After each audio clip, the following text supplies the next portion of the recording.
ay nagpaunlak ng isang hapunan na gaganapin sa isang bahay sa Calian, Luwague. Nasa salas ang mga bisita upang kumain. Halos puno na ito. Nakahiwalay ang mga lalaki sa kababaihan tulad ng sa simbahang Katoliko at mga sinagoga. May ilang dalagang kasama sa mga Pilipina at Espanyola. Ang ganda talaga ng bahay ni Kapitan Tiago. At ang laki pa, ang daming mga panauhin. Oo nga, ang linis-linis. Sumasalubong sa mga senyora ay isang matandang babae, pinsan ni Kapitan Tiago. May maamong mukha at di gaanong magaling magkastilyano. Di naglaon ay nakadama ng pag-aaburido ang kawawang matanda at sinamantala ang narinig na ingay, bunga ng pagkabasag ng isang plato at agad na umalis sabay sabing, "Dito, maghintay kayo mga walang kwentang tao!" At hindi na siya nagbalik. Samantala, mas maingay ang mga bisitang lalaki. Ang lahat ng interes at matinding sigla ay nanggagaling sa isang grupo na nakapalibot sa isang misetang may mga bote ng alak at mga biskwit galing Inglaterra. Hindi ba yung ibati na karamihan sa mga Indio ay ang mga Pag din naman to, hindi nyo rin babatid na nasa tahanan tayo ng isang Indio. maaaring katayin ng Kapitan Tiago. Matagal nang ipinagmalagay ni Tiago na hindi siya isang Indio. Inuulit ko, wala nang mas makakatalo pa sa mga Indio. Mga amiga, ang dami taong nakakaliya. Buenas noches, amigas. Mga kaibigan, gusto ko ipakilala sa inyo ang anak ng nasira kong kaibigan, si Crisostomo Ibarra, mula pa siya sa Europa. Buenas noches, amigos, at sa mga kura ng ating bansa, at sa pinakamatalik na kaibigan ng aking ama, Padre Damaso. Batawarin niyo po ako sa aking pananaman. Hindi ka nagkakamali. Ako nga si Padre Damaso. Ngunit kailan ba hindi ako naging kapatalik at kaibigan mo? Kayo na nga ba anak ng imam si Tatay Ibarra? Opo, Teniente. Maligayang pagdating, naway mas maging mapalad pa kayo kaysa sa inyong ama. Maraming salamat.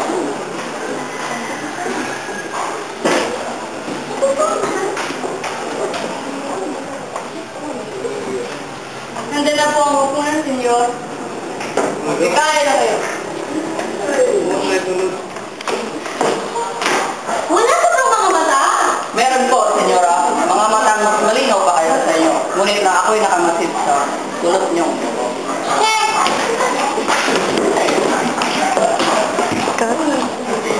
Senyor Ibarra, sa halos 7 taon niyo pamalangin sa ibang bansa, ano ang pinakamahalagang bagay na nakita niyo? Natutunan ko ang kasaysayan.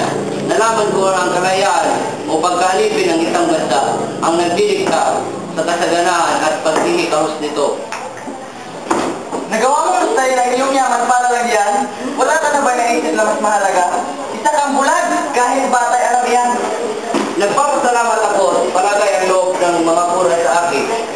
Naway pag-umanin niyo, kagagaling ko lang sa mahabang biyahe at may alas pa akong mas mahalaga. Huwag ka muna umalis. Dadating ba si Maria Clara? Bibisitahin ko po siya bukas. Sa ngayon ay may gagawin ba akong dapat gawin?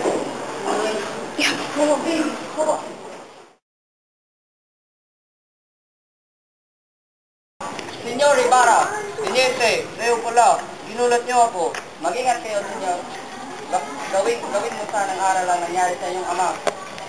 Ilaw may nalalaman ka sa pagkamatay ng aking ama. Maaari niyo bang sabihin sa akin? Wala ka bang nalalaman? Sa pagkakalam ko, namatay ang ama sa loob ng bilangguan. Sa bilangguan? Namatay ang aking ama? Hindi kaya kayo nagkakamali lamang? Hindi ako maaaring magkakamali. Ang iyong ama ay namatay sa bilangguan. Si Rafael Ibarra, ang pinagbintangan kay at Silubusero ni Padre Damaso. Maaari niyo bang sabihin ang buong pangyayari sa akin kung bakit siya nakulong? Noon ay may isang kastilang mangmanga at masama ang loob. Nang siya ay nangungulekta, minsan ay pinagkatuwan siya ng mga Padre! Parang lang sa dala-dala niya. Tumigil na kayo! Baka kung ano ba magawa ko sa inyo! Bitawan mo sila! Hindi ko papayagan na saktan mo ang mga bata! Para dahil ilang minuto ay namatay ang kolektor. Dahil dito ay ikinulong siya. Kaya pala hindi sinabi ng Kapitan Tiago sa akin. Ama ko,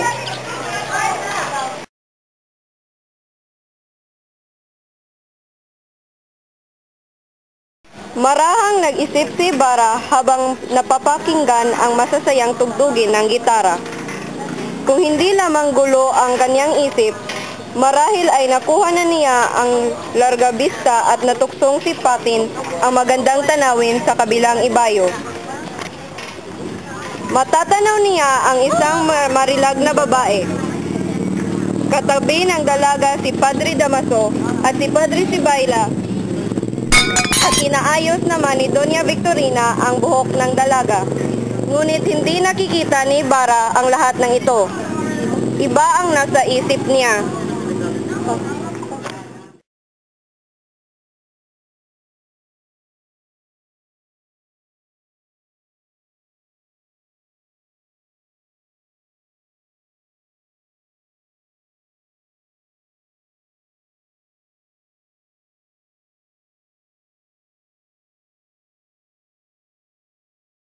Napangasawa nito si Doña Pia Alba ng Santa Cruz. Naging matalik nilang kaibigan si Padre Damaso nang nalipat sila sa San Diego at si Don Rafael Ibarra na siyang pinakamayaman roon.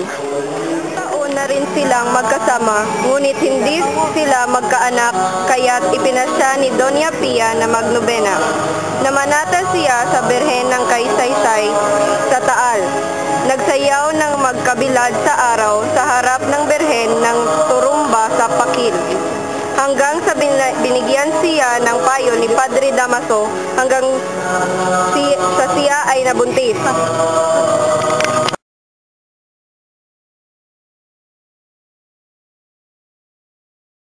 Lumaki si Maria Clara sa piling ng kaniyang tiya Isabel.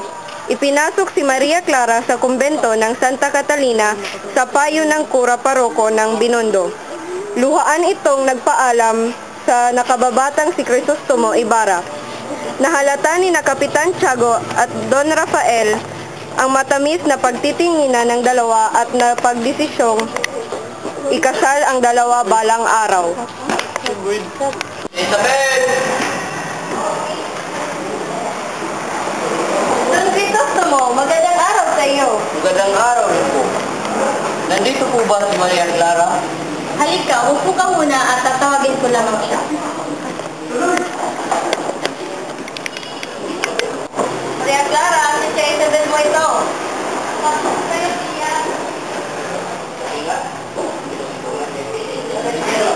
Iha, nandiyan si Crisostomo. Pagtingin niya siya. Sino po siya? Dito muna kayo sa Tusaya para makita kayo ng ating mga kapitbahay. O siya. Paiwan muna kayo.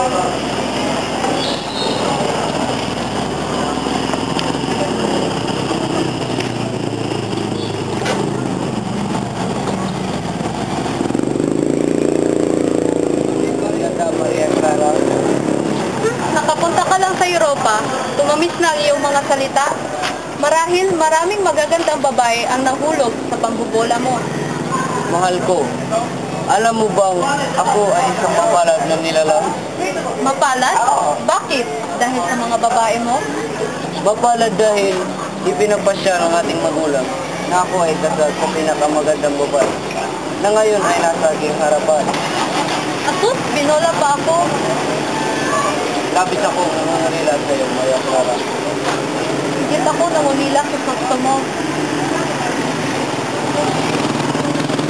Patawarin mo ako kung ako ay magpapaalam na. Kailangan kong umuwi sa San Diego bukas dahil ito ay araw ng mga patay. Sandali, ialay mo ang mga ito sa iyong mga magulang. Salamat, mahal ko. Mag-iingat ka, mahal kong gusto mo.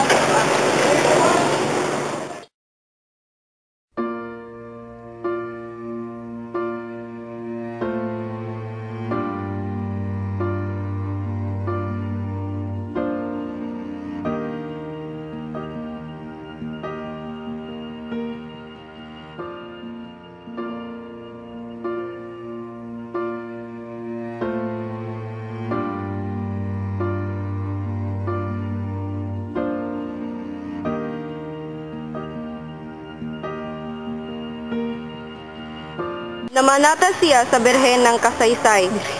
Sa Taal, nagsayaw ng Masalubong Talos niyo po, alipin ng isang bansa ang nagdiligtas sa sadanahan o paghikahos nito. Nagawa mo lang tayo ang iyong yaman para lang yan? Wala ka na ba naisip ng mga mahalaga? Basta kang mula.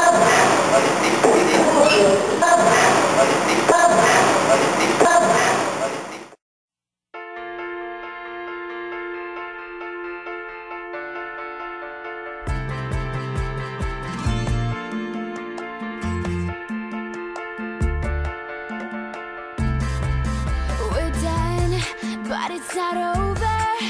We'll start it again. After the end of the day, it keeps getting better. Don't be afraid, we'll do it together. Come on, you know it's your time to move. It's my time to move. Come on, let go. Leave it all behind. Your past and mine. Gone are the days of summer. We couldn't change it if we tried. Why would we want to? Let's go where we got to. Our paths will cross again in time. It's never the same tomorrow, and tomorrow's never clear. So come on, you know our time is here.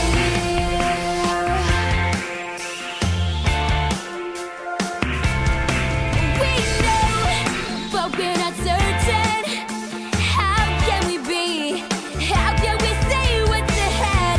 The road keeps on turning, and all we can do is travel each day to the next. Come on, you know it's your time.